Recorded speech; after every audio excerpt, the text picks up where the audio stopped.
എന്തിനായിരുന്നു വിവാഹം ഇത്ര ആഡംബരത്തിൽ? നടി പ്രിയങ്കയുടെ ഭർത്താവ് ചോദിക്കുന്നു. മൊത്തം ബില്ല് കോടികൾ. നടി പ്രിയങ്ക ചോപ്രയുമായുള്ള വിവാഹം ആർഭാടം കൊണ്ട് അതിരുകടന്നതിൽ ഖേദിക്കുന്നുവെന്ന് വെളിപ്പെടുത്തി ഗായകൻ നിക് ജൊനാസ്. പ്രതീക്ഷിച്ചതിൽ കൂടുതൽ പണം ചിലവായെന്നും ബില്ല് കണ്ടപ്പോൾ കണ്ണ് തള്ളിപ്പോയെന്നും ഗായകൻ പറഞ്ഞു. അടുത്തിടെ സഹോദരങ്ങളായ കെവിൻ ജൊനാസ്, ജോ ജൊനാസ് എന്നിവർക്കൊപ്പം ഒരു മാധ്യമത്തിന് നൽകിയ അഭിമുഖത്തിനിടെയായിരുന്നു നിക്കിന്റെ പ്രതികരണം. തമാശ രൂപേണയാണ് നിക്ക് ഇക്കാര്യം തുറന്നു പറഞ്ഞത്. ഗായകന്റെ വാക്കുകൾ ഇപ്പോൾ ആരാധകർക്കിടയിൽ ചർച്ചയായി കഴിഞ്ഞു. ഇന്ത്യൻ വിവാഹങ്ങളിൽ വധൂവരന്മാരെ അവരുടെ കുടുംബാംഗങ്ങൾ തോളിൽ കയറ്റിയിരുത്തി പരസ്പരം ഹാരമണിയിക്കുന്ന ഒരു ചടങ്ങുണ്ട്. ആരാണ് ആദ്യം ഹാരമണിയിക്കുന്നതെന്ന് നോക്കി എല്ലാവരും ചുറ്റും നിൽപ്പുണ്ടാകും.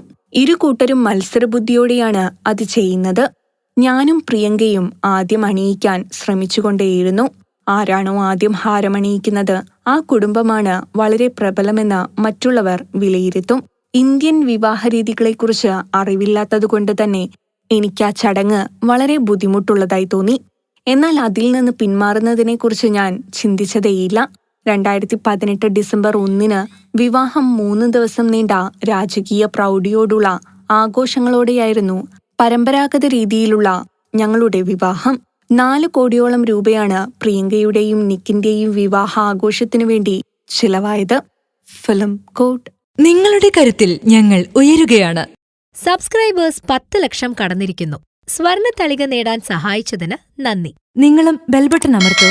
നല്ല വാർത്തകളുടെ നോട്ടിഫിക്കേഷൻ ഉടനെത്തും.